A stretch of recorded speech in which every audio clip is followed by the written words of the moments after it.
Quelle parole croirez-vous donc? Nous croirons la parole de Dieu. Quelle parole croiras-tu donc? Je croirai la parole de Dieu. Quelle parole croirez-vous donc? Nous croirons la parole de Dieu. Quelle parole croiras-tu donc? Je croirai la parole de Dieu. Oui, ta parole est le chemin, ta parole est la vie, ta parole c'est la vérité, ta parole c'est le chemin, ta parole c'est la vie. Ta parole, c'est la vérité. Oui, quelle parole croirez-vous donc? Nous croirons la parole de Dieu. Quelle parole croirez-vous donc? Nous croirons la parole de Dieu.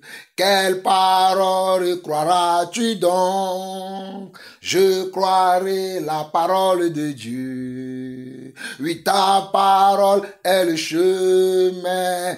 Ta parole, c'est la vérité.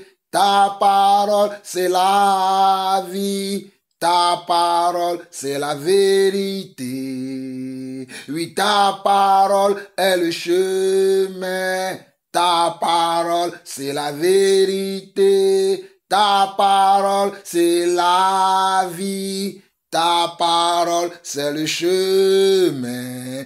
Ta parole, c'est la vérité. Ta parole, c'est le chemin. Ta parole, c'est la vie. Ta parole, c'est la vérité. Oui, ta parole est le chemin. Ta parole, c'est la vie. Ta parole, c'est la vérité. Ta parole, c'est le chemin.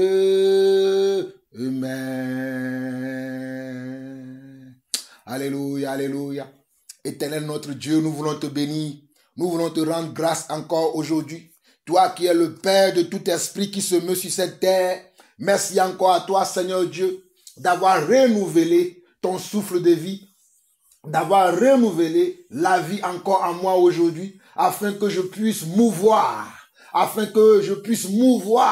Oh, Papa, je veux te bénir, je veux te rendre grâce. Je veux louer ton nom, je veux élever ton nom. Je veux encore, Seigneur Dieu, regarder, Papa, au travers de ta parole. Car ta parole est une lumière à mes pieds. Ta parole, Papa, est une lumière sur mon sentier. Voilà pourquoi, éternel mon Dieu, je te bénis encore. Dans l'assemblée des saints, je bénirai ton nom, j'élèverai ton nom. Toi qui es assis au-dessus des firmaments, toi qui es le Dieu de la préhistoire et de l'histoire, toi le Dieu d'Abraham, d'Isaac et de Jacob, éternel notre Dieu, béni sois-tu encore ce jour, béni sois-tu pour ton amour, béni sois-tu pour ta bonté, béni sois-tu pour ta merveille dans nos vies, béni sois-tu, Papa, pour ta sainteté qui dépeint sur nous, afin que nous aussi, nous soyons comme toi. Papa, je veux t'élever, je veux te glorifier, je veux te louer encore parce que j'ai encore trouvé grâce devant tes yeux pour être ton messager dans ton église. Oh, pour être ton messager à toutes les nations. Papa, que ta parole, la vérité, que ta parole, la vie, que ta parole, le chemin, soit encore sur ma bouche comme une épée tranchante, afin de séparer l'âme et la jointure, afin de séparer la chair et l'esprit, afin que ton peuple soit instruit, Papa. Éternel, mon Dieu, mon Seigneur, mon roi, je m'abandonne en tes mains, fais de moi ce que je ne suis pas, utilise-moi comme un instrument entre tes mains pour la gloire de ton nom, pour le salut de ceux qui ont besoin d'être sauvés, de ceux qui cherchent la vérité, de ceux qui veulent, Papa, se séparer du monde et appartenir à ton royaume, Papa. béni sois-tu pour tes œuvres. Je bénis mes frères, mes sœurs, à travers le monde, ceux qui écoutent cette parole et qui la mettent en pratique. Papa, paix sur leur vie, paix dans leur foyer, paix dans leur famille. Au nom de Jésus-Christ, notre Seigneur et notre Sauveur, nous avons ainsi prié. Amen. Amen. Mes chers frères et sœurs à travers le monde, comme promis, vous écoutez la voix de votre frère, le serviteur Jean-Paul Lawson.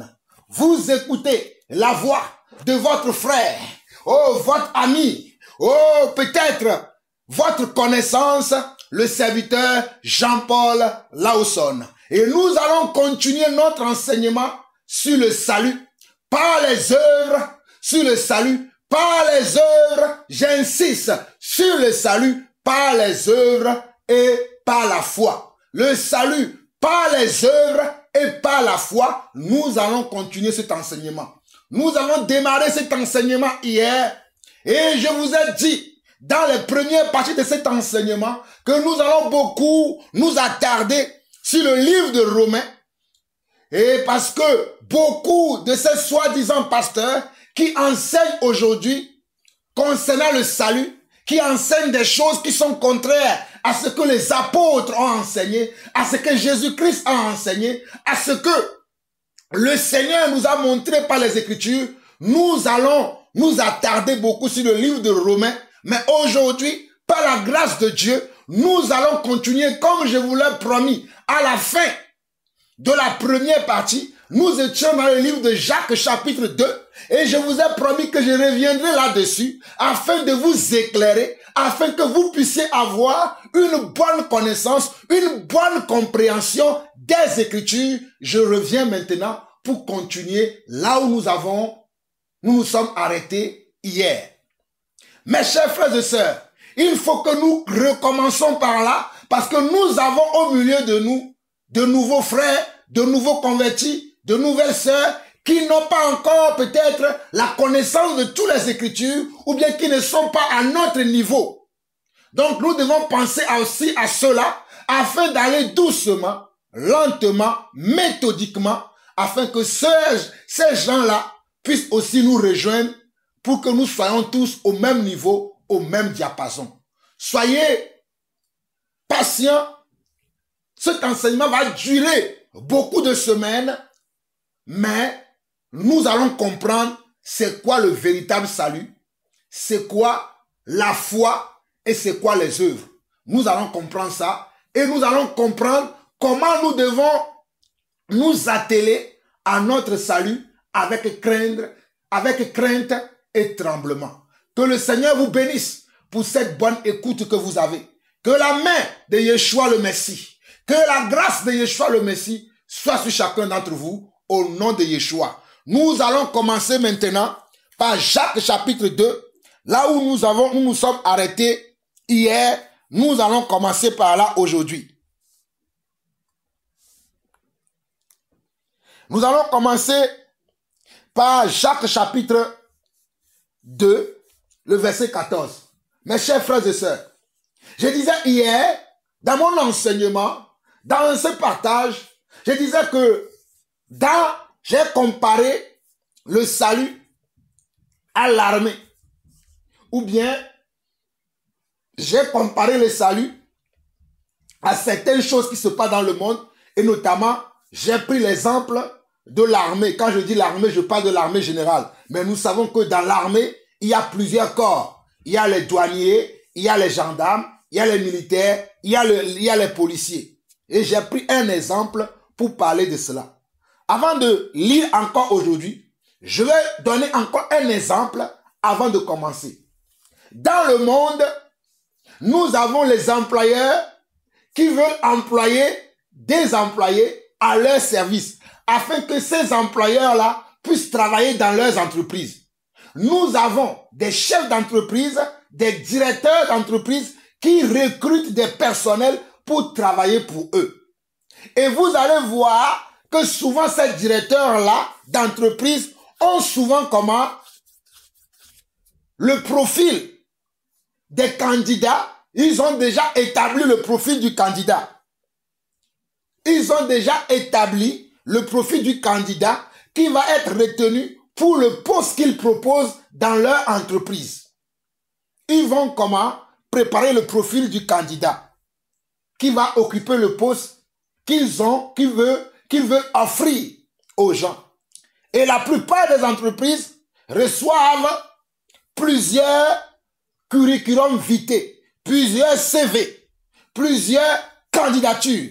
Et dans ces candidatures, les employeurs vont faire quoi? Ils vont choisir les candidats qui se rapprochent de leur de leur fiche métier, qui se rapprochent de leur métier, qui se rapprochent du profil par rapport au poste qu'ils proposent. Une fois que cette première présélection a été faite, c'est ce que moi j'appelle les appelés. Cette première présélection a été faite, c'est ce que j'appelle, selon les Écritures, les appelés. Nous sommes tous appelés. Voilà.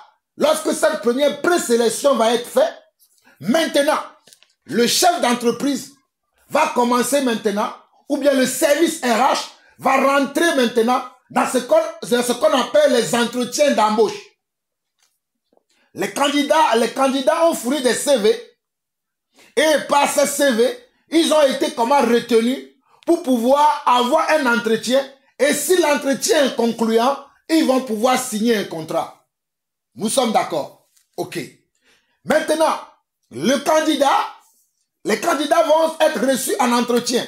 Chacun vient, il parle de son parcours, de comment il voit le poste, de comment il va occuper le poste, et des fois, l'entrepreneur ou bien le directeur de l'entreprise ou le service RH pose des questions à cette dernière pour savoir comment ils vont gérer le poste. Quelles sont leurs compétences? Quelles sont leurs connaissances? Qu'est-ce qu'ils ont en commun? Qu'est-ce qu'ils peuvent donner à l'entreprise? Qu'est-ce qu'ils peuvent donner pour valoriser le travail? Et au bout de plusieurs questions, l'entretien va se conclure. Le candidat va être remercié. Et quelques heures plus tard, quelques jours plus tard, le candidat retenu par l'entreprise retient le candidat en fonction de son de son profil. C'est-à-dire le profil correspond exactement au poste proposé. C'est ce que l'entreprise va faire. Il va sélectionner qu'un seul candidat parmi peut-être 10 candidatures, parmi 100 candidatures, parmi 1000 candidatures, il y aura une seule personne. Il y aura seulement une seule candidature qui sera retenue parce que cette dernière correspond au poste proposé par l'entreprise. Et maintenant, lorsque la personne sera retenue, on va l'appeler ou bien on va lui envoyer un courrier qu'il est retenu pour le poste et alors il va signer un contrat. Et dans le contrat, il s'engage, le candidat s'engage à respecter, à respecter les tâches qui lui seront confiées, à respecter les éthiques de l'entreprise et à ce moment-là, le candidat peut entamer le travail qui lui est proposé. C'est ce que j'appelle un élu. C'est la même méthode dans le royaume du Christ. C'est la même façon que le Seigneur fait. Le Seigneur envoie la parole. Il envoie la parole. Ceux qui écoutent la parole vont venir à lui. Ils vont venir. Mais c'est ceux qui vont manifester les fruits de cette parole. C'est ceux qui vont vivre selon cette parole, qui vont avoir une conséquence sur leur vie selon cette parole-là, qui seront les élus de Dieu. Nous continuons. Revenons maintenant dans Jacques chapitre 2 et nous allons commencer par le verset 14 qui dit ceci. Mes frères, que sert-il à quelqu'un de dire qu'il a la foi s'il n'a pas les œuvres? Cette foi peut-elle le sauver? Jacques s'adressait à ses frères les Juifs parce que Jacques était juif. Voilà pourquoi moi aussi j'ai décidé de revenir sur cette partie parce que beaucoup d'entre nous n'ont pas encore la connaissance de ces choses. Ils ne savent pas que dans l'église, il y a certaines personnes qui sont d'origine juive et d'autres qui sont d'origine païenne. Les juifs vont comprendre ce message-là tel qu'elle est. Mais nous les païens, nous avons besoin d'explications. Nous les païens, nous avons besoin d'explications afin de comprendre Jacques qui parle ici, Jacques qui est juif, qui était d'origine juive. Nous avons besoin d'explications. Et c'est cette explication que je cherche à vous apporter afin que vous puissiez comprendre le salut et les œuvres. Alléluia. Dans verset 14, mes frères, que sert-il à quelqu'un de dire qu'il a la foi s'il n'a pas les œuvres? Cette foi peut-elle le sauver? Voilà la question que Jacques a posée. Et en même temps, Jacques faisait un monologue. Il répondait lui-même à la question posée parce qu'il avait la révélation sur cette question. Et voici ce que Jacques dit. Verset 15. Si un frère ou une sœur s'ennuie et manque de la nourriture de chaque jour, et que l'un d'entre vous leur dit, allez en paix, chauffez-vous et rassasiez-vous, et que vous ne leur donniez pas ce qui est nécessaire au corps, à quoi cela sert-il? À quoi cela sert-il? Jacques est en train de parler de la foi, mais il donne comment un exemple afin d'expliquer ce que c'est que la vraie foi. Parce que la vraie foi, ce n'est pas simplement quelque chose qui se cache. C'est quelque chose qui devient visible. Préalablement, on le reçoit dans notre cœur, on le croit, mais elle doit devenir visible. Et Jacques dit, au verset 16, verset 15-16, ici un frère ou une sœur sont nus et manquent de la nourriture de chaque jour, et que l'un d'entre vous leur dit, allez en paix, chauffez-vous et rassasiez-vous, et que vous ne leur donniez pas ce qui est nécessaire au corps, à quoi cela sert-il? Il continue en disant, il en est ainsi de la foi. Si elle n'a pas les œuvres, elle est morte en elle-même. Il en est ainsi pour la foi. Si la foi n'est pas accompagnée, n'est pas suivie des œuvres concrètes, elle est comment? Elle est morte en elle-même. Elle n'existe pas. Un mort, c'est quelqu'un qui n'existe pas. C'est quelqu'un qui n'a plus de vie en lui. C'est quelqu'un qui est, comment? Qui a disparu. Donc si ta foi n'a pas d'œuvre, elle n'existe pas. Elle a disparu. Verset 18, elle continue.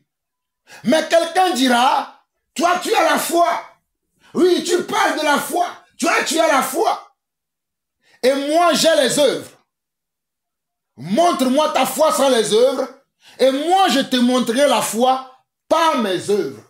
Et puis quelqu'un va commencer à te juger. Oui, parce que tu fais ci, parce que tu fais ça, parce que tu dis ceci, parce que tu dis cela. Tu penses que c'est toi est arrivé. Tu penses, voilà comment les gens nous traitent aujourd'hui. Quand nous parlons, les gens pensent que nous disons que nous sommes déjà arrivés. Non, nous ne sommes pas encore arrivés, mais nous travaillons à notre salut. Nous travaillons afin de ne pas nous tromper nous-mêmes. Voilà pourquoi Paul dira dans d'autres écritures, examinez-vous vous-même pour savoir si vous êtes dans la foi. 2 Corinthiens chapitre 10 verset 5 dit, examinez-vous vous-même pour savoir si vous êtes dans la foi. Donc, nous pouvons être nous-mêmes nos examinateurs afin de nous examiner pour savoir si nous avons la foi ou pas. Si nous avons le salut ou pas. Nous sommes capables de le faire parce que nous avons en nous l'Esprit de Dieu qui va nous guider, qui va nous conseiller, qui va nous dire si nous sommes dans la foi ou pas. Voilà pourquoi je disais que les gens vont nous traiter de ci ou de cela. Oui, il se prend pour qui? Il se prend pour... C'est lui qui... Mes frères et sœurs, nous ne sommes pas encore arrivés, mais nous travaillons à notre salut parce que nous croyons. Et c'est en espérance que nous pensons que nous sommes sauvés. C'est en espérance que nous le croyons et nous travaillons à cela avec crainte et tremblement. Voilà pourquoi il dit ici dans Jacques chapitre 2, le verset 18 au verset 20, il dit, mais quelqu'un dira, toi tu as la foi et moi j'ai les œuvres. montre-moi ta foi sans les œuvres, et moi je montrerai la foi par mes œuvres. Vous voyez? Et moi je te montrerai ma foi, ce que je crois, ce à quoi j'adhère, ce à quoi j'applique ma vie, ce à quoi je m'attache, je te le montrerai par des actions concrètes. Les œuvres veut dire par des actions, des gestes, des choses concrètes que tu peux voir à l'œil nu. Parce que la foi, elle est invisible, elle est dans le cœur. Elle ne se voit pas à l'œil nu. Mais par les actions concrètes que nous allons poser, elle deviendra visible. C'est ce que la Bible appelle œuvre. Voilà pourquoi ici, il dit au verset 19, tu crois qu'il y a un seul Dieu, tu fais bien. Tu crois que qu'il y a un seul Dieu, c'est bien, parce qu'effectivement, il y a un seul Dieu. Mais, Jacques te dit, les démons le croient aussi, et ils tremblent. Les démons le croient aussi, et ils craignent Dieu. Les démons le croient aussi, et ils respectent, et ils honorent, et ils se soumettent à Dieu. Mais toi qui dis que tu es aussi enfant de Dieu, pourquoi ne te soumets-tu pas? Voilà pourquoi au verset 20, il dit, veux-tu savoir, ô homme vain, que la foi sans les œuvres est inutile? Veux-tu savoir, ô homme vain, que la foi sans les œuvres est inutile? Veux-tu savoir, ô homme vain, que la foi sans les œuvres est inutile? Verset 21, il dit, Abraham, notre père, ne fut-il pas justifié par les œuvres lorsqu'il offrit son fils Isaac sur l'autel? Jacques donne une précision importante. Il dit qu'Abraham, notre père, a cru à Dieu. Mais cela, par cette action qu'Abraham a fait, il a été justifié. Il a été reconnu juste par cette action. Et Dieu l'a justifié pour cela. Et verset 22, il va dire, tu vois que la foi agissait avec ses œuvres et que par les œuvres, la foi fut rendue parfaite. Pour que la foi soit parfaite, pour que la foi soit selon ce que Dieu veut, ou bien pour que la foi soit selon ce que Dieu veut, il faut qu'elle puisse avoir des œuvres. Il faut qu'elle puisse avoir des œuvres. Il faut qu'elle puisse se manifester d'une manière concrète. Il faut qu'elle puisse se manifester d'une manière concrète. La Bible dit que Dieu a tant aimé le monde qu'il a donné son Fils unique afin que quiconque croit en lui ne périsse point, mais qu'il ait la vie éternelle. Quand Dieu a aimé le monde, il est venu lui-même sur une forme humaine afin de montrer réellement qu'il a aimé le monde. Il n'est pas resté au ciel pour dire à l'homme qui est sur la terre, je t'aime homme, je t'aime, même si tu ne me vois pas, je t'aime. Non, il a pris la forme humaine pour venir sur la terre afin de montrer et de prouver son amour à nous les hommes. Alléluia. Il est venu sur la terre pour nous prouver son amour. Il est venu sur la terre pour nous démontrer qu'il nous a aimés.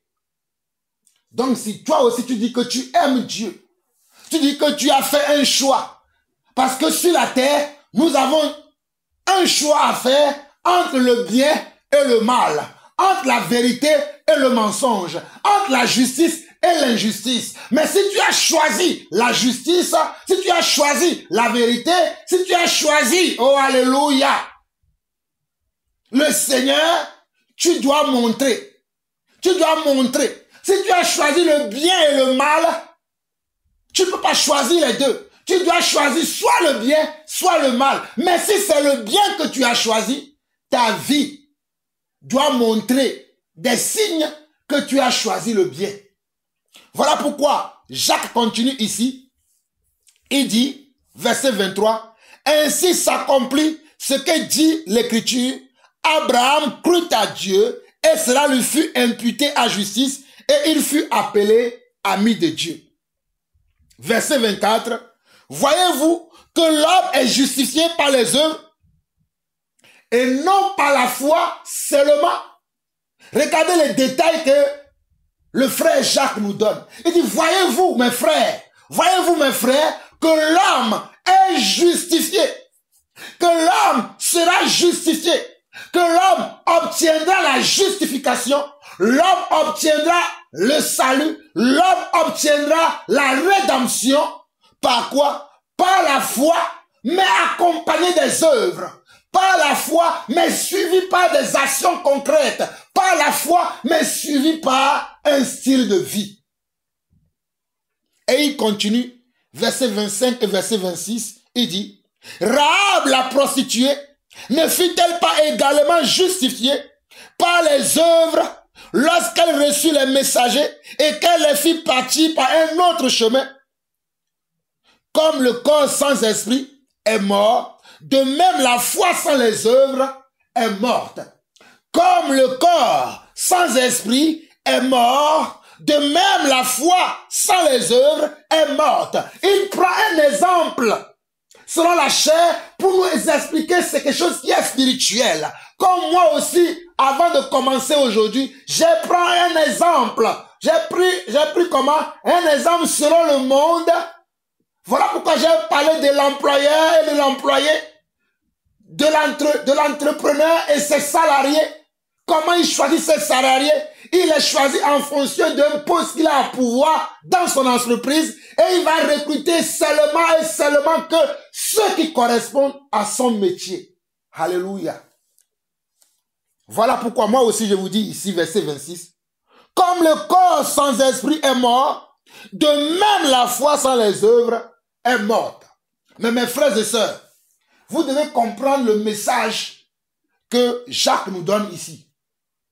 J'ai écouté plein de prédicateurs, soi-disant étant dans la vérité, disant que Abraham n'a rien fait pour son salut, mais Dieu l'a sauvé. Ils ont dit qu'Abraham n'a rien fait. Mes frères et sœurs, faisons attention à ce que nous disons. Faisons attention à ce que nous racontons lorsque nous enseignons, lorsque nous apportons un message de Dieu. Disons ce que la Bible dit, ne donnons pas quelque chose que ne disons pas ce que la Bible ne dit pas. Je sais que dernièrement, j'ai enseigné sur le discernement de l'Esprit de Dieu et de l'Esprit de l'erreur. Et dans cet enseignement, j'ai parlé que nous sommes sauvés par grâce, que nous sommes sauvés comment? Par grâce, et que nous sommes appelés, nous avons été justifiés par Jésus, que nous n'avons pas besoin de quelque chose d'autre. Mais dans cet enseignement précis, je suis en train de parler que de l'Esprit.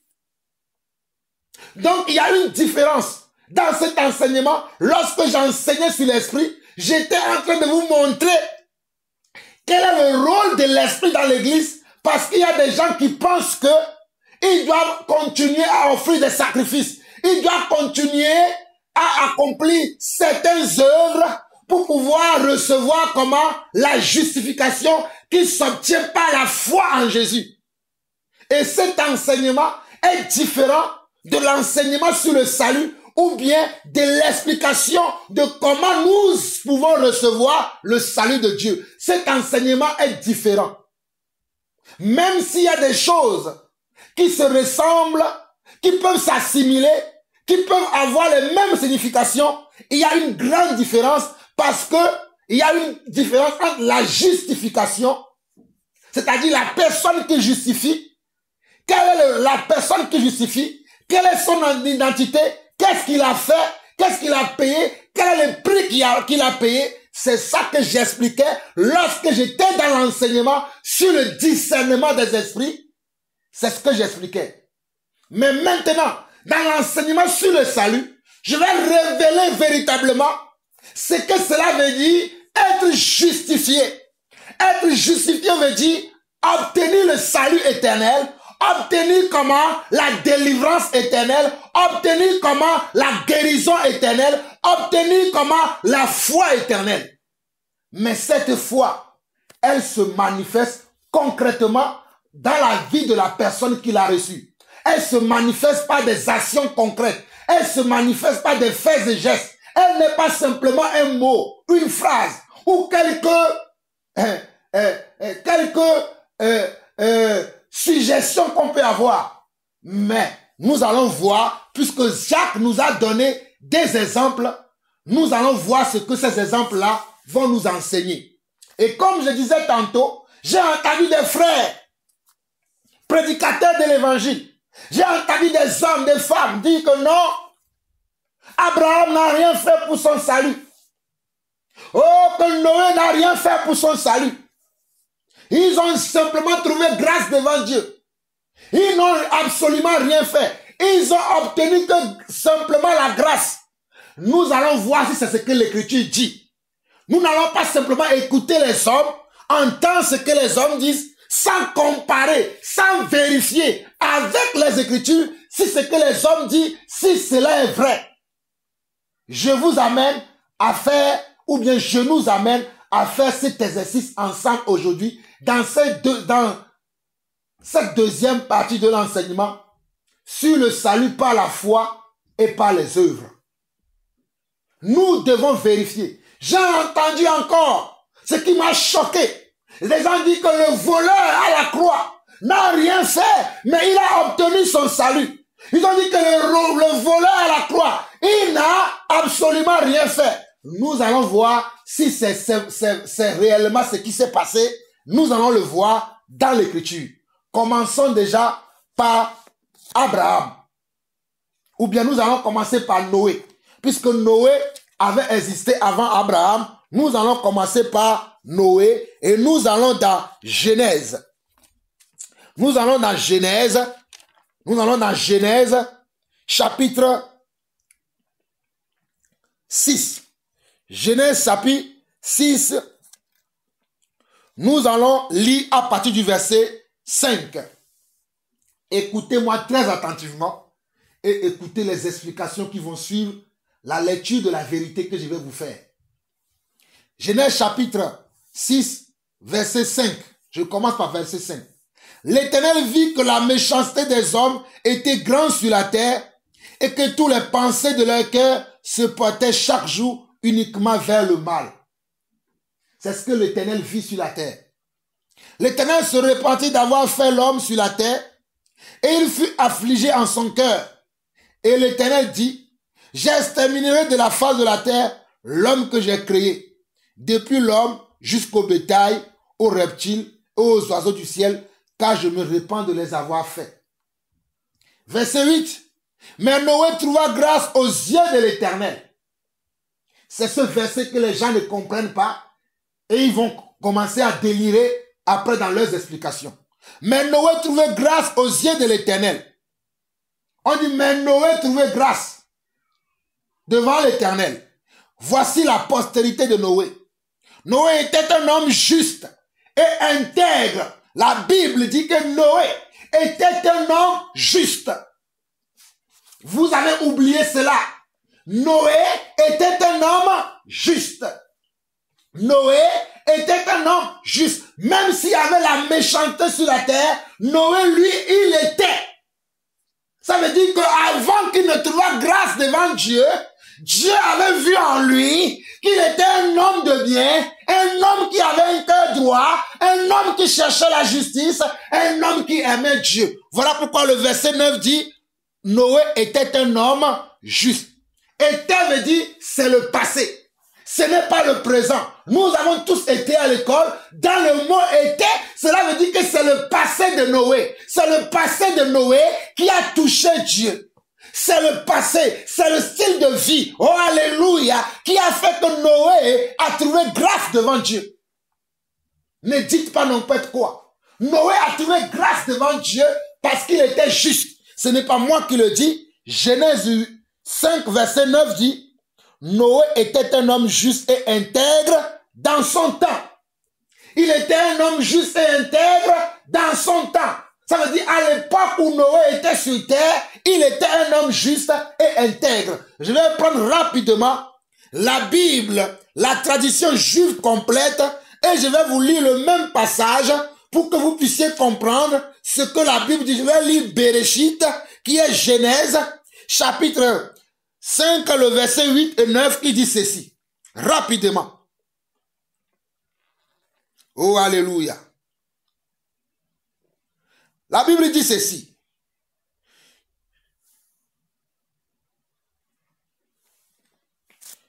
C'est plutôt Genèse chapitre 6.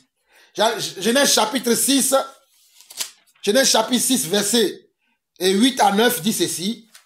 Écoutez la parole de l'Éternel. Il dit, Adonai vit que les habitants de la terre étaient très méchants, que tous les pensées de leur cœur n'étaient que méchanceté. Adonai regretta d'avoir fait l'être humain sur la terre, son cœur en fut attristé. Adonai dit, j'exterminerai de la surface de la terre l'être humain que j'ai créé. Et non seulement les êtres humains, mais les animaux, les créatures, rampants et les oiseaux dans les airs, car je regrette de les avoir créés. Mais Noah trouvera grâce aux yeux d'Adonai. Mais Noah, qui est Noé, trouvera grâce aux yeux d'Adonai. Voici l'histoire de Noah. Regardez, même dans la Bible, traduction juive complète, regardez ce qui est écrit. Verset 9 de Genèse chapitre 6, voici l'histoire de Noah. Parmi sa génération, Noah était un homme juste et sincère. Regardez, voici l'histoire de Noah. Parmi sa génération, Noé était un homme juste et intègre. Noah marchait avec Dieu. Noah engendra 3 fils. Vous avez vu, on nous dit ici que parmi sa génération, Noé était un homme juste. Ça veut dire qu'il était un homme de nature juste. Il n'aimait pas faire de mauvaises choses. Il n'aimait pas suivre la méchanceté des hommes comme les hommes de son temps marchaient. Lui n'aimait pas marcher comme ça. C'est en cela que Noé était différent. Maintenant, Noé, dans le verset 8, on nous dit qu'il a trouvé grâce devant Dieu. Mais comme Noé a trouvé grâce devant Dieu, qu'est-ce que cette grâce-là signifiait concrètement pour Noé? Qu'est-ce que la grâce a apporté à Noé? Nous allons le voir dans les Écritures. Les Écritures vont témoigner elles-mêmes. Au verset 10, on nous dit, Noé engendra 3 fils, Sem, Cham et Japheth.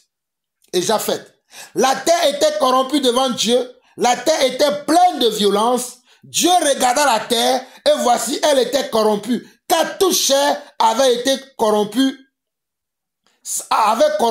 sa voix sur la terre. Alors Dieu dit à Noé, la fin de toutes choses est arrêtée devant moi, car ils ont rempli la terre de violence. Voici, je vais les détruire avec la terre. Voilà la grâce que Noé ou Noah a trouvée devant Dieu.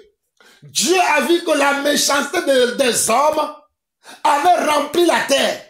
Noé aussi était parmi ces hommes-là. Mais lui, Dieu l'a choisi. Mais lui, Dieu s'est révélé à lui. Voilà ce que ça signifie, la grâce. Vous allez être ensemble, en train de marcher, en train de vivre sur la terre, mais à un moment donné, tu vas entendre la voix de Dieu, tu vas entendre la parole de Dieu, et tu vas commencer à réfléchir à comment tu vas vivre, à comment tu vas changer ta vie, à comment tu vas changer ta vie. Voilà ce que signifie la grâce. La grâce au verset 8, pour laquelle Dieu s'adressait à Noé, où on dit que mais Noé trouva grâce aux yeux de l'Éternel. Le verset 13, voici ce que cela signifiait. Alors Dieu dit à Noé, voici la grâce. La grâce a donné un message à Noé. Il dit quoi? Alors Dieu dit à Noé, la fin de toutes choses est arrêtée devant moi, car ils ont rempli la terre de violence. Voici, je vais les détruire avec la terre. Je vais détruire les hommes avec la terre parce que les hommes ont rempli la terre de violence. Mais toi, je vais t'épargner. Mais toi, Noé, malgré que toi aussi tu es sur la terre avec ces gens dans les mêmes choses, mais toi, je vais t'épargner. Mais comment est-ce que je vais t'épargner? Écoute-moi maintenant, prête attention à ce que je vais te dire et tu auras la vie sauve si tu prêtes attention à ce que je vais te dire. Voici le message que Dieu a adressé à Noé. Et que les gens disent que Noé n'a rien fait. Continuez la lecture des Écritures. L'Écriture s'explique elle-même. Verset 14, Dieu va lui dire maintenant ce qu'il doit faire. pour obtenir le salut, pour être épargné de la destruction de la terre, Dieu va lui dire ce qu'il doit faire. Regardez, la première des choses, Dieu a parlé à Noé. Mais qu'est-ce que Noé a fait? Il a écouté ce que Dieu lui a dit. Donc, dans le salut, il faut d'abord écouter Dieu. Il faut d'abord entendre un message. Voilà pourquoi la Bible dit que la foi vient de ce qu'on entend et ce qu'on entend vient de la parole de Dieu. Il faut d'abord entendre Dieu et une fois que tu l'as entendu, tu vas mettre en application ce qu'il t'a dit. Mais nous allons le voir tout de suite. Verset 14, il dit, fais-toi une hache de bois de gopher, tu disposeras cette hache en cellules et tu l'enduras de poids en dedans et en dehors. Voici comment tu le feras. L'âche aura 300 coudées de longueur, 50 coudées de largeur et 30 coudées de hauteur. Tu feras à l'âche une fenêtre que tu réduiras à une coudée en haut. Tu établiras une porte sur le côté de l'âche et tu construiras un étage inférieur, un deuxième et un troisième. Et moi, je vais faire venir les déluges d'eau sur la terre pour détruire toute chair ayant souffle de vie sous le ciel. Tout ce qui est sur la terre périra. Voilà le jugement de Dieu. Le jugement de Dieu va tomber sur la terre. Toutes les hommes, toute chair qui habite sur la terre et la terre elle-même va être détruite. Mais toi, Noé, pour que tu ne puisses pas subir ce jugement, pour que tu ne puisses pas subir ce traitement, il faut que tu construises une hache. Et Dieu lui a donné les dimensions. Tout ce qu'il faut pour construire l'arche, Dieu lui a donné, comme je viens de vous le lire, du verset 14 au verset 17. Verset 18, Dieu dit, mais j'établis mon alliance avec toi. Tu entreras dans l'arche, toi et tes fils, ta femme et les femmes de tes fils avec toi. Regardez, Dieu établit une alliance avec Noé. Les gens disent que Noé n'a rien fait. Mais Dieu a établi une alliance avec Noé. Il va parler à Noé. Il va lui donner des instructions. Parce que la parole de Dieu, ce ne sont que des instructions que Dieu nous donne à mettre en pratique. Les instructions de Dieu, c'est ce que la parole nous révèle afin que nous puissions les mettre en pratique, afin que nous puissions avoir la vie sauve. C'est la même chose que Dieu fait ici avec Noé. Au verset 19, il dit, de tout ce qui vit, de toute chair, tu feras entrer dans l'arche 2 de chaque espèce pour les conserver en vie avec toi. Il y en aura un mâle et une femelle. Des oiseaux selon leur espèce, du bétail selon leur espèce et de tous les reptiles de la terre selon leur espèce. 2 de chaque espèce viendront vers toi pour que tu leur conserves la vie. 2 de chaque, de chaque espèce viendront vers toi pour que tu leur conserves la vie. Et toi, regardez, et toi, prends de tous les aliments que l'on mange et fais-en une provision auprès de toi afin qu'ils te servent de nourriture ainsi qu'à eux. Les gens vont me dire aujourd'hui que Noé n'a rien fait. Mais regardez, lorsque Dieu parlait à Noé, ce ne sont que des instructions à mettre en pratique pour qu'il puisse avoir la vie sauve. Mais les gens vont interpréter cela pour dire que Noé n'a rien fait. Mais quelle Bible lisez-vous? Noé a fait des choses concrètes pour son salut. C'est ce que je suis en train de vous montrer. Au verset 22, on nous dit, c'est ce que fit Noé. Il exécuta tout ce que Dieu lui avait ordonné. Il exécuta tout ce que Dieu lui avait ordonné. Noé exécuta tout ce que Dieu lui avait ordonné. Et quand vous regardez dans Noé chapitre 7, le verset 5, on nous dit encore, Noé exécuta tout ce que l'Éternel lui avait ordonné. Maintenant, je vais vous expliquer cela. C'est ça que beaucoup de gens ne comprennent pas et qui vous disent des choses qui ne sont pas vraies. D'abord, Noé a entendu la voix de Dieu. D'abord, Noé a écouté la voix de Dieu. Et dans la voix de Dieu, il y a des instructions. Il y a des instructions claires, précises et nettes qu'il devait mettre en pratique, qu'il devait faire. Vous qui pensez qu'il n'a rien fait. D'abord, il a entendu, et quand il a entendu, il a cru. On peut entendre et ne pas croire. On peut entendre et dire non, moi je ne crois pas. Mais Noé, il a choisi de croire à ce qu'il a entendu. Et non seulement il a cru, il a mis en pratique ce qu'il a entendu. Les instructions qu'il a reçues de Dieu. Voilà les œuvres de Noé. Donc arrêtez de dire que Noé n'a rien fait. Si je vais être dans la même pensée que vous, ça veut dire que l'arche, c'est Dieu même qui l'a fabriqué. Il a pris Noé et sa femme, il les a mis dedans. Non, ce n'est pas ce qui s'est passé. Dieu a donné des instructions à Noé. Il a dit, tu vas fabriquer une arche et tu vas entrer dans l'arche, toi, tes enfants et les femmes de tes enfants. Il dit, tu vas rentrer dans l'arche. Il dit, verset 18 de Noé, de Genèse chapitre 6, il dit, mais j'établis mon alliance avec toi. Tu entreras dans l'arche, toi et tes fils, ta femme et les femmes de tes fils avec toi. Donc Noé doit rentrer dans l'arche, lui-même, sa femme, ses 3 fils et les femmes de ses 3 fils. Ce sont des instructions que Dieu a données. Si Noé avait entendu et qu'il n'avait pas fabriqué l'arche, lorsque le déluge arriva, Noé ne trouvera-t-il pas la mort? Noé ne trouvera-t-il pas la mort? Non, ne dites pas que Noé n'a rien fait. Ne dites pas que Noé n'a accompli aucune œuvre. Voici l'œuvre de Noé, ce qui est la préfiguration des œuvres justes que Dieu a préparées d'avance afin que vous et moi, nous qui croyons à l'évangile vrai, nous puissions aussi les mettre en pratique. C'est une préfiguration. Voilà pourquoi la Bible dit, dans le livre de Matthieu, dans le livre de Luc, que les hommes mangeaient et buvaient. Lorsque Dieu avait détruit la première terre, les hommes mangeaient et buvaient et les hommes ne s'occupaient pas.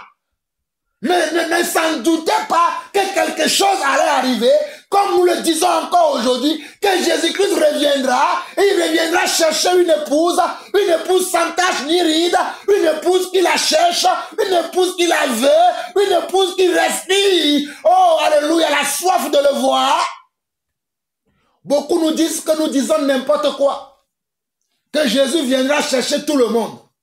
Si c'est ce que vous croyez, on vous trompe et on vous a trompé. À l'époque de Noé, même lorsque Noé a commencé à fabriquer l'arche, les gens de son époque se moquaient de lui. Les gens de son époque rigolaient à son nez. Mais la fin de l'histoire, Noé fut sauvé, lui, son épouse, ses 3 enfants et ses belles-filles. La même chose se passera à notre époque. Si on vous dit simplement que croyez, non, ayez simplement la foi, mais n'ayez pas un style de vie qui correspond à la foi, vous serez surpris lorsque le jugement de Dieu viendra sur la terre. Vous serez surpris. Alors je viens de détruire ceux qui disent que Noé n'a rien fait. Je leur ferme la bouche par ces écritures que je viens de vous expliquer, que Noé a posé des actes concrets. Ce qui est la préfiguration de comment des œuvres dignes de la repentance. Noé a compris que lui, il a trouvé grâce devant Dieu. Il était parmi les pécheurs. Il était considéré parmi les pécheurs. Mais Dieu est venu lui s'adresser à lui pour dire non, je ne veux pas que tu périsses comme tout le monde. Voici, c'est ça la grâce. Mais maintenant, pour que tu sois sauvé, fabrique une arche. Voici les dimensions de l'arche. Voilà les œuvres justes. Dieu l'a préparé d'avance. Il lui donne simplement le modèle. Le modèle sur lequel il doit calquer. Il doit voir pour faire ce que lui aussi doit faire pour pouvoir sauver sa vie. Non seulement la tienne, mais sauver aussi ceux qui sont avec lui. Mais pourquoi tous les hommes de l'époque de Noé ne furent-ils pas sauvés? Parce qu'ils n'ont pas pu rentrer dans l'arche. Ils n'ont pas compris qu'il y a une arche. Ils n'ont pas compris que l'arche était leur solution. Parce que Noé prêchait Noé parlait. J'ai entendu Dieu. Dieu va faire quelque chose. Dieu va faire quelque chose. Même quand les hommes de son époque voyaient venir vers lui les animaux. Oh, mes frères et sœurs, pensez-vous un peu à cette histoire. Les animaux venaient vers Noé en couple. Le coq et la poule sont venus. Le lion et la lionne sont venus. Ainsi de suite, ainsi de suite, ainsi de suite. Les hommes voyaient ça. Mais ils se moquaient de Noé. Mais Noé fut sauvé. Noé fut sauvé parce qu'il a obéi. Il a d'abord entendu la voix de Dieu. Il y a cru. Et il a mis en pratique ce qu'il a entendu. Voilà pourquoi Jacques nous dira, ne vous mettez pas à écouter simplement la parole de Dieu, mais mettez en pratique ce que vous entendez. N'écoutez pas simplement, mais mettez en pratique. Nous allons voir Abraham. Noé, c'est fini. Nous allons voir Abraham. Allons dans Genèse, chapitre 12, rapidement. Genèse, chapitre 12, rapidement. Dieu dit à Abraham dans Genèse chapitre 12, le verset 1 au verset 4, regardez ce que Dieu dit à Abraham. L'Éternel dit à Abraham, va-t'en de ton pays, de ta patrie et de la maison de ton père, dans le pays que je te montrerai. Je ferai de toi une grande nation et je te bénirai. Je rendrai ton nom grand et tu seras une source de bénédiction. Je bénirai ceux qui te béniront et je maudirai ceux qui te maudiront. Et toutes les familles de la terre seront bénies en toi. Abraham partit comme l'Éternel le lui avait dit. Et Lot partit avec lui. Abraham était âgé de 75 ans lorsqu'il sortit de Charan. Regardez, c'est ça la vérité. Dieu sait comment. Dieu s'est révélé à Abraham. Dieu est venu parler à Abraham. Il lui a dit, Abraham, va-t'en de ton pays. Sors de ton pays. Sors de ta patrie. Va dans un pays lointain que tu ne connais pas. C'est là où moi je te bénirai. C'est là où moi je maudirai ceux qui te maudiront et je bénirai ceux qui te béniront. Et toutes les familles de la terre seront bénies en toi, Abraham. Abraham a d'abord entendu ce que Dieu a dit. Il a cru à cela. Voici le commencement du salut d'Abraham. Vous qui dites qu'Abraham n'a rien fait. Voici le commencement du salut d'Abraham. Abraham a entendu la voix de Dieu. Alléluia. La foi vient de ce qu'on entend et ce qu'on entend vient de la parole de Dieu. Ah, vient de la parole de Dieu me dit entendre Dieu, écouter Dieu, entendre Dieu parler, il prêtait attention à ce que Dieu dit, il considérait ce que Dieu dit et après ensuite appliquer ce que Dieu dit. Donc quand Abraham a entendu, le verset 4, Abraham a fait quoi? Abraham partit comme l'Éternel le lui avait dit. Voici l'œuvre qu'Abraham a fait. Il pouvait entendre et choisir de ne pas pratiquer ce qu'il a entendu. Il pouvait dire, je ne vais pas faire ce que j'ai entendu. D'ailleurs, je ne sais même pas qui me parle. Je ne le connais pas. Qui est-il? D'où vient-il? Mais Abraham y a cru. Voici le commencement de la foi.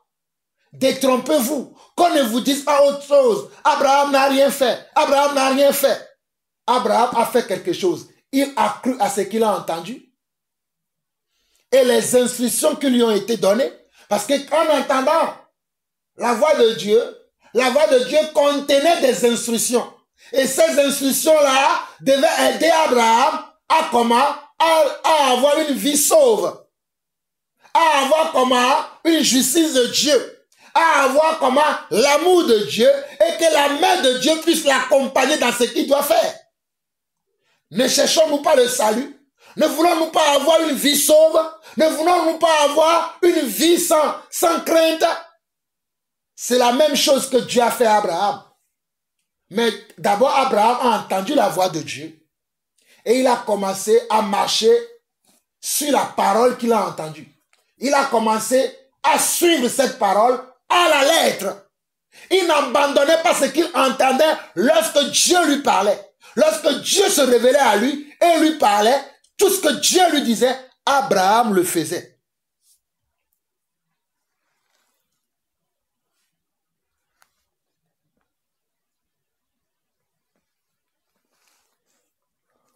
Nous allons dans Genèse chapitre 22. Pour ne pas perdre trop de temps, vous pouvez continuer à lire l'histoire d'Abraham. Abraham a marché avec Dieu dans plusieurs choses. Abraham a marché avec Dieu. Regardez déjà dans Genèse chapitre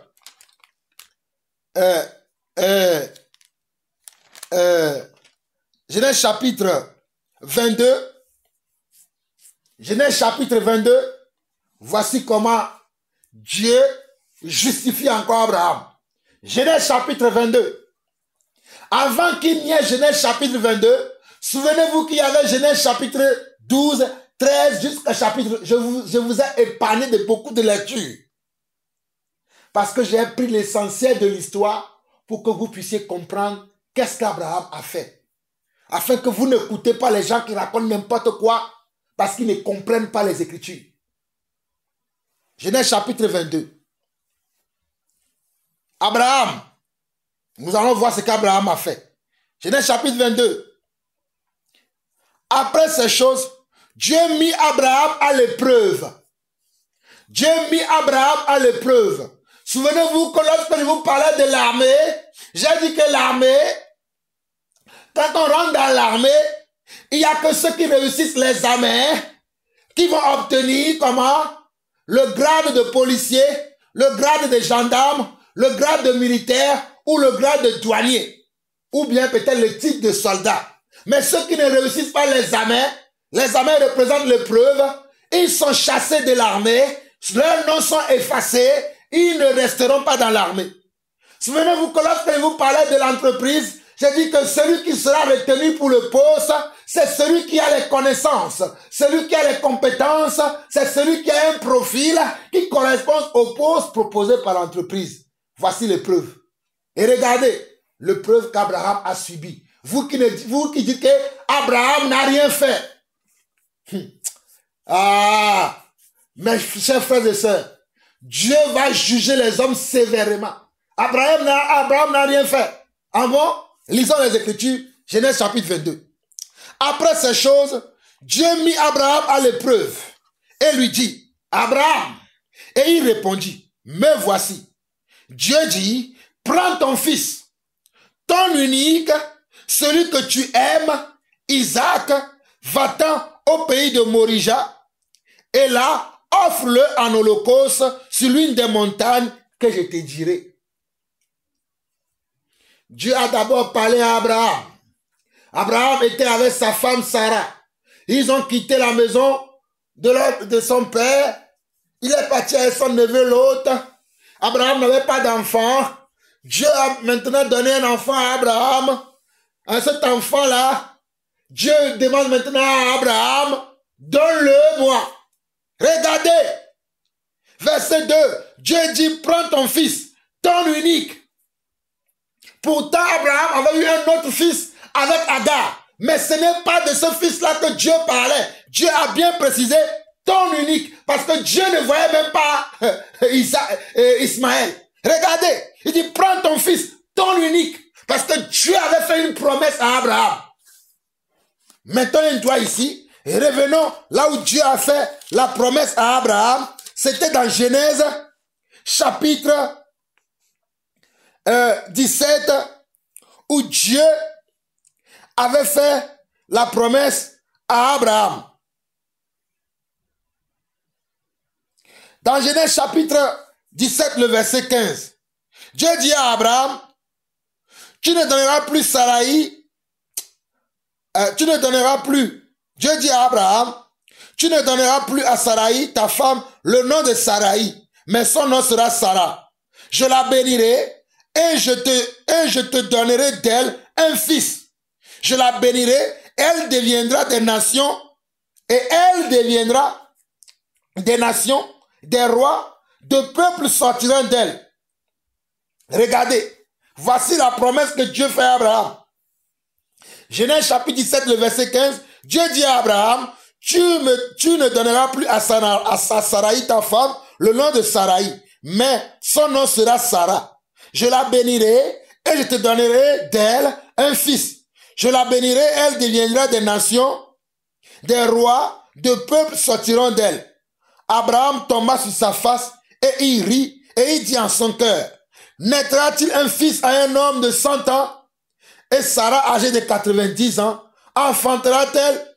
Et Abraham dit à Dieu, oh, qu'Israël vive devant ma face. Dieu dit, regardez le verset 19. Le verset 19. Dieu dit, certainement Sarah, ta femme, t'enfantera un fils.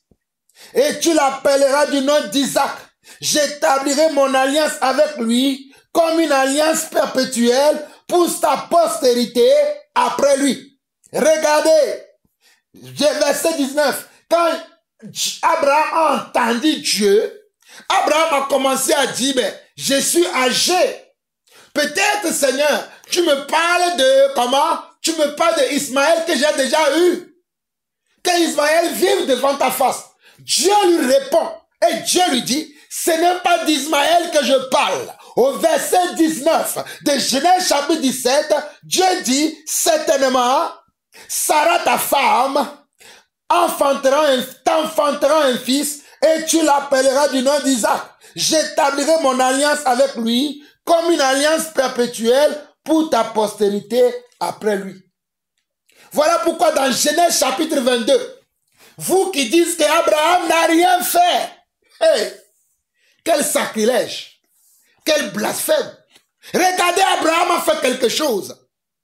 Voilà pourquoi Abraham ici dit, verset 2, Dieu dit, Genèse chapitre 22, verset 2, Dieu dit, prends ton fils, ton unique, celui que tu aimes, Isaac, va-t'en au pays de Morija, et là, offre-le en holocauste sur l'une des montagnes que je te dirai. Abraham se leva de bon matin, sella son âne, et prit avec lui 2 serviteurs et son fils Isaac. Il fendit du bois pour l'holocauste, et partit pour aller au lieu que Dieu lui avait dit. Mais vous dites qu'Abraham n'a rien fait. Abraham a entendu la voix de Dieu. Après qu'il a eu Isaac, la promesse que Dieu lui a faite s'est accomplie. Après qu'il a eu son fils, Dieu va lui dire, donne-moi ce fils-là, sacrifie-le-moi comme un animal. Et Abraham va se préparer pour sacrifier son fils. Voilà l'œuvre d'Abraham. Je continue. Verset 4. Le 3e jour, Abraham levant les yeux, vit le lieu de loin. Et Abraham dit à ses serviteurs, restez ici avec l'âne, moi et le jeune homme, nous irons jusqu'à là pour adorer et nous reviendrons auprès de vous. Abraham prit le bois pour l'holocauste, le chargea sur son fils Isaac et porta dans sa main le feu et le couteau, et ils marchaient tous deux ensemble. Alors Isaac parla à Abraham, son père, et dit, mon père. Et il répondit, mais voici mon fils. Isaac reprit, voici le feu et le bois, mais où est l'agneau pour l'holocauste? Regardez la foi d'Abraham. Mais où est l'agneau pour l'holocauste? Verset 8, Abraham répondit, mon fils, Dieu se pourvoira lui-même de l'agneau pour l'holocauste. Et ils marchaient tous deux ensemble. Abraham avait une telle foi en Dieu qu'il s'est dit, peut-être Dieu pourvoira à ce sacrifice. Mais il veut obéir quand même. Regardez. Lorsqu'il fut arrivé au lieu que Dieu lui avait dit, Abraham y éleva un autel et arrangea le bois et il lia son fils Isaac.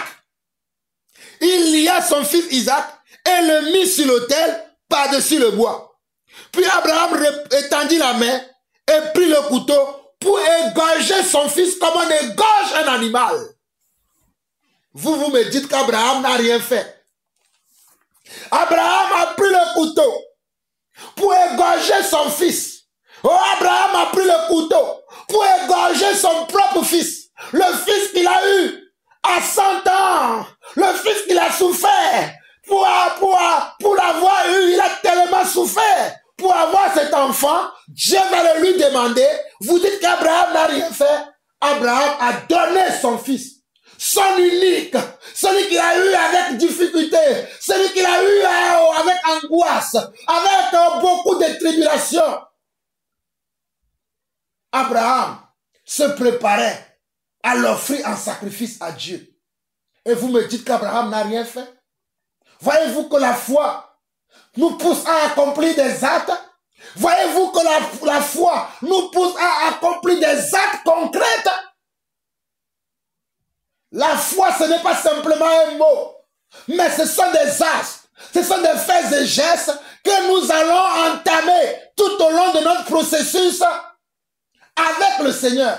Tout au long de notre parcours avec le Seigneur, nous aurons des actes concrets à poser pour notre salut. Verset 11 de Genèse chapitre 22. Alors l'ange de l'Éternel l'appela des cieux et dit, Abraham, Abraham. Et il répondit, me voici. L'ange dit, n'avance pas ta main sur l'enfant et ne lui fais rien. Car je sais maintenant que tu crains Dieu et que tu n'as pas refusé ton fils, ton unique. Regardez le message de l'ange. Verset 12 de Genèse chapitre 22. L'ange répondit à Abraham et dit, n'avance pas ta main sur l'enfant et ne lui fais rien. Car je sais maintenant que tu crains Dieu. Dieu a vu maintenant que Abraham le craint. Dieu a vu maintenant qu'Abraham le craint et Dieu va dire à Abraham, maintenant je le sais parce que je t'ai demandé d'accomplir une acte concrète de ta foi. Et tu n'as pas hésité, tu n'as pas réfléchi, tu n'as pas cherché, tu n'as pas gêné, tu as obéi promptement. Alors je sais que tu me crains.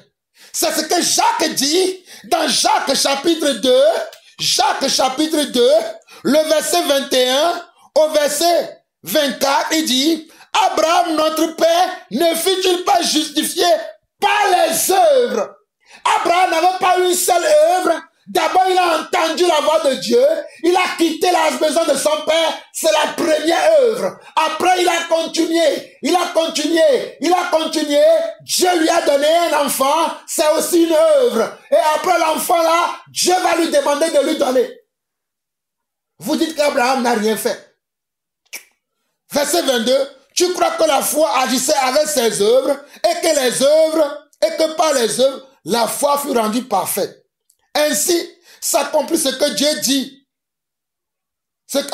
Ainsi, verset 23 de Jacques chapitre 2, ainsi s'accomplit ce que dit l'Écriture. Abraham crut à Dieu et cela lui fut imputé à justice et il fut appelé ami de Dieu. Si nous revenons dans Genèse chapitre 22, le verset 12, l'ange dit, n'avance pas ta main sur l'enfant et ne lui fais rien, car je sais maintenant que tu crains Dieu et que tu ne m'as pas refusé ton fils, ton unique. Vous voyez, verset 13, Abraham leva les yeux et vit derrière lui un bélier retenu dans un buisson par les cornes. Voici comment les œuvres justes que Dieu avait préparées d'avance pour Abraham, comme nous les enfants de Dieu. Ça, c'est la préfiguration de ce que la Bible dit dans Ephésiens 2, verset 10, que Dieu a préparé d'avance les œuvres justes afin que nous les pratiquions. Il y a des œuvres que nous devons pratiquer. Nous ne pouvons pas dire simplement que nous croyons. Notre foi doit être justifiée par des œuvres. Comme notre père dans la foi, Abraham. Vers le verset 13 de Genèse 22, Abraham leva les yeux et vit derrière lui un bélier retenu dans un buisson par les cornes. Et Abraham alla prendre le bélier et l'offrit en holocauste à la place de son fils. Abraham donna à ce lieu le nom de Yahvé Jireh. C'est pourquoi l'on dit aujourd'hui, à la montagne de l'Éternel, il sera pourvu. Voilà une œuvre encore d'Abraham. Abraham a plusieurs œuvres. Si vous lisez toute l'histoire d'Abraham, de Genèse 12 jusqu'à Genèse chapitre 25, vous allez voir quelles sont les œuvres qu'Abraham a accomplies? Mais vous vous dites qu'Abraham n'a pas d'œuvre. La foi doit se manifester par des œuvres concrètes. Et la plupart des œuvres qu'Abraham a accomplies, c'est Dieu lui-même qui lui montrait, voici ce que tu dois faire pour être juste. Comme nous parlons aussi du salut, que pour conserver le salut, nous devons rester dans la sanctification, sans laquelle personne ne verra le Seigneur. Ce n'est pas moi qui l'ai dit, ce sont les Écritures qui le disent. Nous avons ainsi fini avec Abraham. Nous allons voir maintenant Rahab la prostituée, juge, rapidement, juge, et plutôt Josué chapitre 1, Josué chapitre 2 plutôt, Josué chapitre 2, nous allons voir ce qui s'est passé avec Rahab la prostituée. Comment elle a été sauvée. Josué chapitre 2 nous en parle de cela. Je vous montre ces choses afin que vous ayez une foi qui soit correcte et non pas une foi imaginaire. Il faut que votre foi soit selon les Écritures. Il faut que votre foi soit basée sur les Écritures, car l'Écriture c'est la vérité. Josué, fils de Nun, fit partir secrètement de Sittim 2 espions en leur disant: allez examiner le pays et en particulier Jéricho. Ils partirent et ils arrivèrent dans la maison d'une prostituée qui se nommait Rahab et ils y couchèrent. Nous sommes dans Josué chapitre 2. Nous avons lu le verset 1. Verset 2. On dit au roi de Jéricho: voici des hommes d'entre les enfants d'Israël sont arrivés ici cette nuit pour explorer le pays.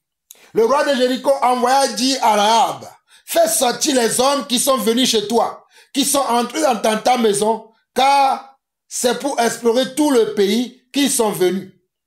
La femme prit les 2 hommes et les cacha, et elle dit: il est vrai que ces hommes sont arrivés chez moi, mais je ne sais pas d'où ils étaient.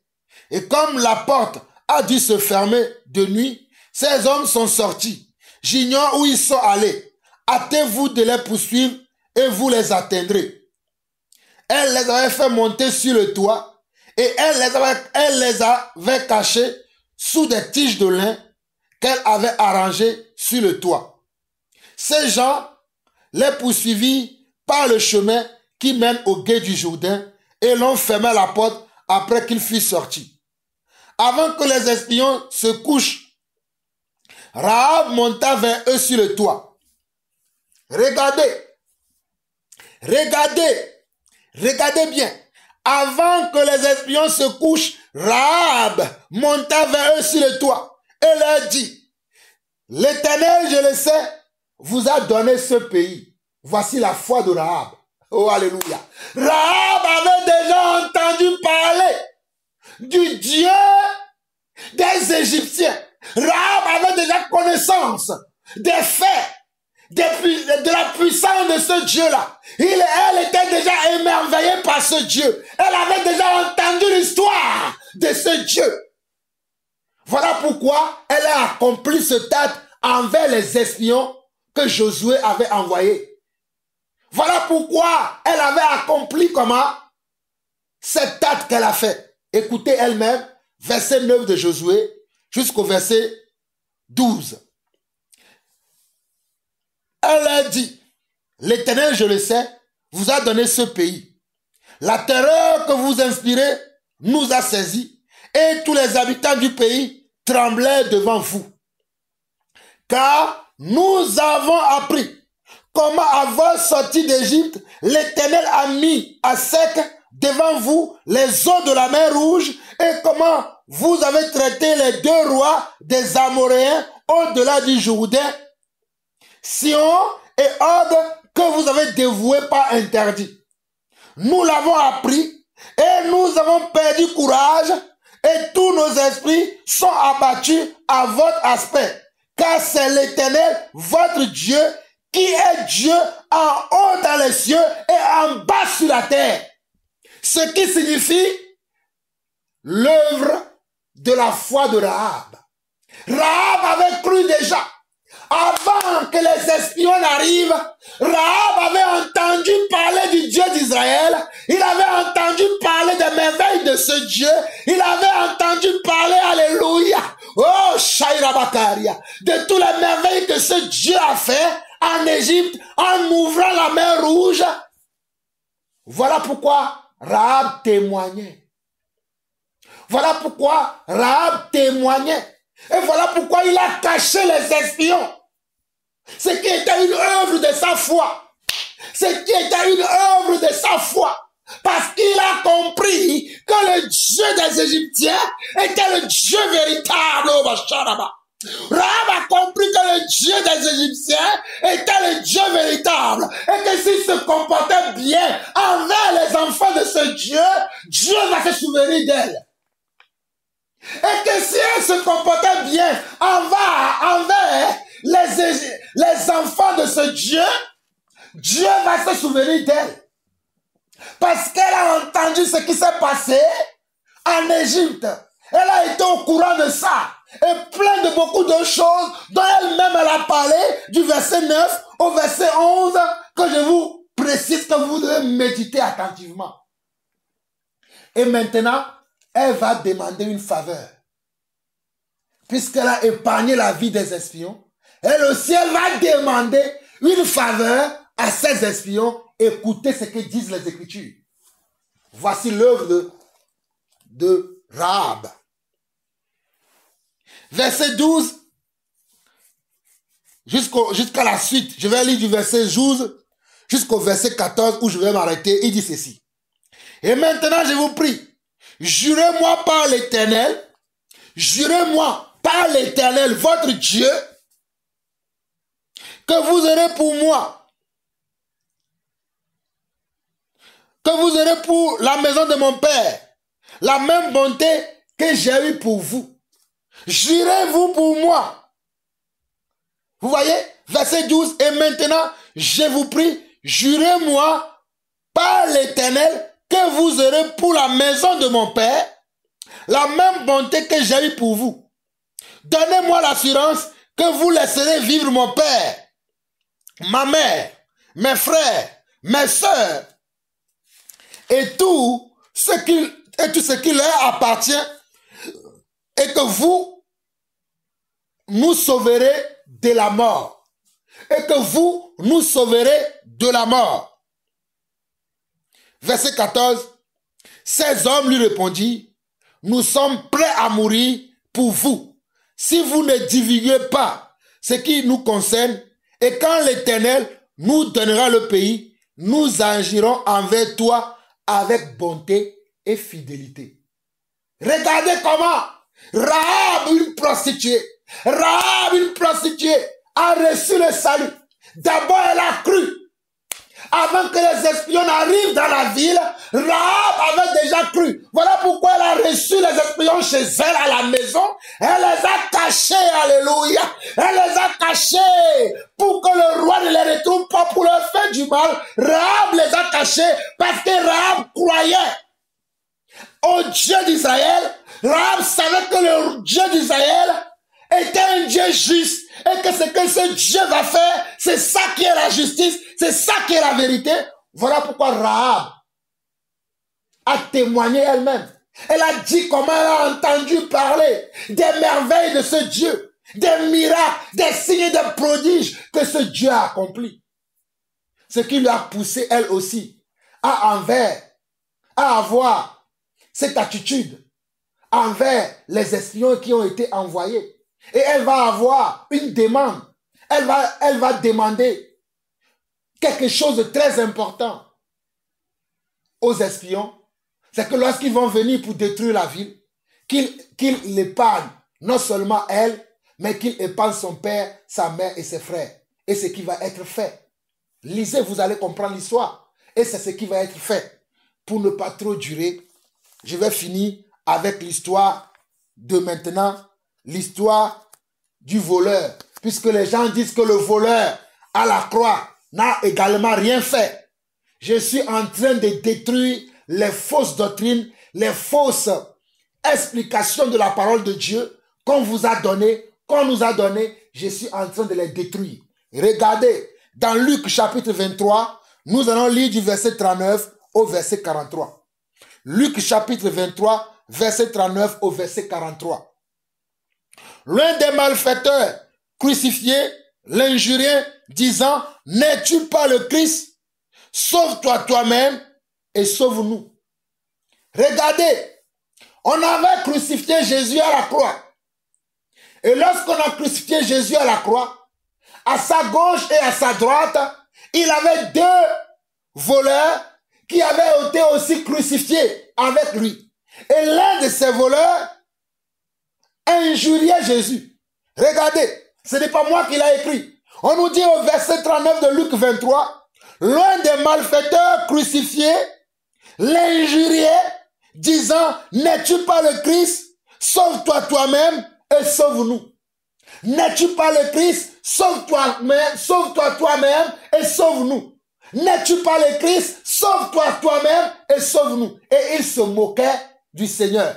Il injuriait à la croix. Regardez le verset 40. Mais l'autre, c'est-à-dire l'autre voleur, le reprenait et disait, ne crains-tu pas Dieu? Regardez ce que disent les Écritures. L'autre voleur disait, il reprenait son frère. Il le reprenait en disant, arrête de dire ces âneries. Arrête de te moquer du roi des rois. Arrête de te moquer du Seigneur. Ne crains-tu pas Dieu? Toi qui subis la même condamnation. Verset 41, il dit, pour nous, c'est justice.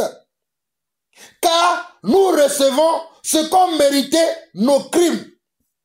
Il dit, pour nous, c'est une justice qu'on nous a rendue en nous pendant au bois. Nous méritons d'être pendus au bois. Nous avons commis des injustices. Nous avons commis des crimes qui méritent qu'on soit pendu au bois. Mais lui, alléluia. Mais lui, le ressuscité, alléluia. Mais lui, l'agneau de Dieu, alléluia. Oh, mais lui, le témoin fidèle. Mais lui, alléluia, l'alpha et l'oméga. Il ne mérite pas d'être ici. Regardez le verset 41 de Luc 23. Pour nous, c'est justice, car nous recevons ce qu'ont mérité nos crimes. Mais celui-ci n'a rien fait de mal. Ce qui est synonyme de quoi? De sa foi. La foi qu'il a sur le Messie et de sa repentance, parce qu'il a reconnu qu'il était pécheur. Il a reconnu qu'il mérite de mourir. Il a reconnu que ce qui lui arrive, c'était la justice de Dieu. Et c'est en cela que Dieu va avoir pitié de lui. Parce que c'est ça son œuvre. C'est l'œuvre qu'il a accomplie là-bas. Vous dites qu'il n'a pas accompli d'œuvre. Voici son œuvre. Son œuvre, c'est de reconnaître ce qui est vrai. Son œuvre, c'est de dire ce qui est juste. Son œuvre, c'est de comprendre la vérité. Et il a vraiment compris. Et il a repris son frère. Il n'a pas été dans le même esprit. Il n'a pas été dans le même comportement que son frère. Lui, il était différent. Lui, il avait des sentiments nobles, il avait des sentiments modestes, il avait des sentiments de crainte envers le Seigneur. Et au verset 21, verset 42, il dit à Jésus, souviens-toi de moi quand tu viendras dans ton règne. Souviens-toi de moi quand tu viendras dans ton règne. Donc ce voleur savait que Jésus avait eu un règne. Il savait que Jésus était un roi. Il savait que Jésus avait un royaume. Et il va demander à Jésus, oh alléluia, souviens-toi de moi lorsque tu viendras, lorsque tu rentreras dans ton règne, souviens-toi de moi. Car je suis un pauvre pécheur, je mérite d'être pendu au bois, mais s'il te plaît, n'oublie pas, sauve-moi, moi je mérite ça, mais toi tu ne mérites pas, toi tu es mort pour que moi je puisse avoir la vie. Alors donne-moi la vie. Vous dites que le voleur n'a rien fait. Vous ne comprenez pas les Écritures. Voilà comment le voleur a été sauvé par sa foi. Et au verset 43, Jésus lui répondit, je te le dis, en vérité, aujourd'hui, tu seras avec moi dans le paradis. Regardez le verset 43. Jésus lui répondit, je te le dis, en vérité, aujourd'hui, pas demain, en vérité aujourd'hui, tu seras avec moi dans le paradis. Voici la première personne qui va recevoir le salut, qui va recevoir le salut éternel. Avant toi et moi, c'est ce voleur-là. Avant toi et moi, c'est ce voleur-là qui a été comment? Élu. Pour comment? Pour rentrer dans le paradis. Puisqu'il est mort à la croix. Il n'a plus eu encore une autre vie pour tomber dans le péché, vivre n'importe comment. Il est mort à la croix. Et ce même jour-là, il est gardé dans le royaume des cieux. Il est gardé dans le sein d'Abraham, attendant pour que nous tous nous puissions entrer dans ce paradis. Alors, ne dites pas que le voleur à la croix n'a rien fait. D'abord, le voleur connaissait l'identité de Jésus. D'abord, le voleur, regardez, d'abord le voleur connaissait qui est Jésus. Il connaissait réellement son identité. Il connaissait quelle était aussi la mission de Jésus. Oh, il connaissait aussi quelle était la mission de Jésus et il va accepter cette mission volontairement et il va croire à cette mission. Voilà pourquoi Marc nous dira, là où je vais finir aujourd'hui, Marc chapitre 16, alléluia, Marc chapitre 16, verset 15 au verset 16 dit ceci. Puis il a dit, allez par tout le monde et prêchez la bonne nouvelle à toute la création. Allez par tout le monde et prêchez la bonne nouvelle à toute la création. Celui qui croira et qui sera baptisé sera sauvé, mais celui qui ne croira pas sera condamné. Voilà pourquoi Dieu a dit dans Marc 16, verset 15 au verset 16, allez par tout le monde, prêchez la bonne nouvelle à toute la création. Toute la création doit entendre la bonne nouvelle, comme je la prêche maintenant. Vous devez partager ces enseignements pour que toute la création puisse entendre la bonne nouvelle que nous prêchons. Ceux qui vont croire, ceux qui ne vont pas croire ne croiront pas. Mais il dit celui qui croira. Maintenant, croire nécessite des actions concrètes. D'abord, quand tu crois, tu dois passer aussi par les eaux du baptême. Et je vais finir par Matthieu 28, alléluia, Matthieu 28, nous allons lire Matthieu 28 et nous allons lire le verset 18 au verset 20. Matthieu 28, le verset 18, le verset 20, il dit la même chose, Jésus dit la même chose aux disciples. Jésus s'étant approché leur parla ainsi, tout pouvoir m'a été donné dans le ciel et sur la terre. Allez faire de toutes les nations les disciples, les baptisant au nom du Père, du Fils et du Saint-Esprit et enseignez-leur à observer tout ce que je vous ai prescrit. Et voici, je suis avec vous tous les jours jusqu'à la fin du monde. Et enseignez-leur à observer. Donc, dans le salut, une fois qu'on a cru, on doit ajouter à notre foi l'observance des prescriptions, des instructions de Dieu. On ne peut pas dire qu'on croit sans pouvoir ajouter à notre foi des prescriptions, des enseignements, la méthode, la manière dont nous devons marcher. On doit l'ajouter. Parce que si vous avez vu Rahab a ajouté quelque chose. Si vous avez vu Abraham a fait quelque chose. Si vous avez vu Noé a fait quelque chose. Toutes ces choses-là, ce sont l'ombre des choses qui devaient venir dans la nouvelle alliance, dans le temps de la grâce, où nous disons que nous sommes sauvés par la grâce. Mais la grâce, c'est une personne. La grâce, ce sont des instructions. La grâce, ce sont des paroles de vérité. La grâce, c'est l'amour de Dieu. La grâce, c'est aimer la parole de Dieu et c'est de marcher selon cette parole. Il ne suffit pas de dire simplement que j'ai la grâce, que j'ai été sauvé par grâce. Mais il faut que la grâce t'amène à avoir un style de vie. Il faut que la grâce t'amène à pratiquer des choses. Il faut que la grâce t'amène à avoir un passé et un présent. Il faut que la grâce t'amène à avoir un présent et un avenir. Il faut que cette grâce, cette parole, cette foi que tu dis que tu as, t'amène à avoir un comportement, t'amène à avoir un style de vie, t'amène à avoir une façon de voir les choses, t'amène à avoir une façon de faire les choses, t'amène à avoir une façon de parler, t'amène à avoir une façon d'agir, t'amène à marcher selon Dieu. Voilà pourquoi, dans Jean chapitre 6, où je finis, et nous allons prier, dans Jean chapitre 6, Jésus va dire, oh alléluia, Jean chapitre 6,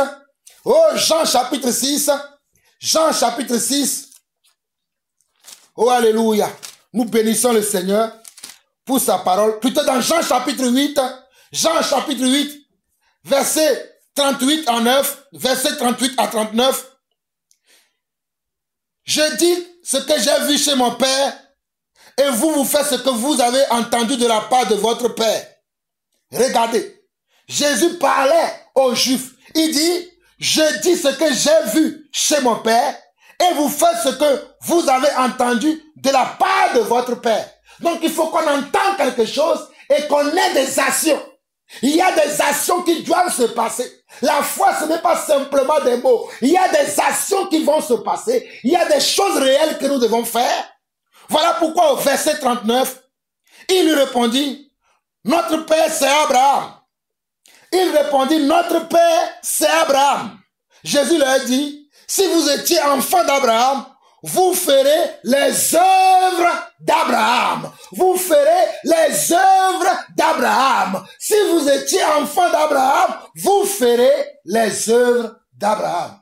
Alors mes frères et sœurs, vous voyez que la foi doit avoir des œuvres.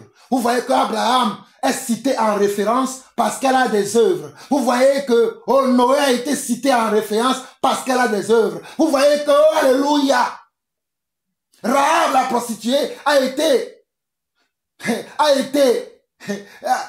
écrit dans les Écritures, a été comment référencé dans les Écritures parce qu'elle a eu des œuvres. Le voleur à la croix, nous avons son histoire parce qu'il y a cru à Dieu et qu'il a posé un acte concret de sa foi en disant, c'est toi le Messie, souviens-toi de moi. C'est aussi une œuvre. C'est aussi une œuvre. Mais toi, quelle est ton œuvre? Tu continues de forniquer. Tu continues de mentir, tu continues de vivre comme tu es, tu continues d'être égaré dans le mal. Et tu dis que tu seras sauvé. En tout cas, que celui qui a des oreilles entende ce que l'Esprit dit à son Église. Mes chers frères et sœurs, nous vous aimons. Nous allons nous arrêter là aujourd'hui. Que le Seigneur vous bénisse. Que ceux qui veulent se repentir, se répandent. Que ceux qui veulent continuer dans l'injustice, continuent dans l'injustice. Nous verrons, même d'ailleurs, il est écrit dans le livre d'Apocalypse, Dieu dit qu'il effacera des noms des gens dans le livre de vie. Vous pensez que c'est pour rien que Dieu dit cela? Vous pensez que c'est pour rien que Dieu dit qu'il va effacer des noms? Il y a des gens qui, quand vous lisez Apocalypse 2, Apocalypse 3, Apocalypse chapitre 2, Apocalypse chapitre 3, quand Dieu parle aux églises, de comment les églises doivent changer, de ce que les églises doivent corriger, Dieu ne parle pas comment à leur œuvre. Dieu ne dit pas comment il va corriger et que Dieu dit s'il ne corrige pas, il va effacer leur nom. Donc faisons attention. Si nous ne faisons pas attention, Dieu est capable de nous enlever là où nous sommes. Voilà pourquoi Paul dira que celui qui croit être debout prenne garde de ne pas tomber. Shalom à tous. Soyez bénis. Bye bye. Shalom. Merci. Nous n'avons pas observé tes commandements.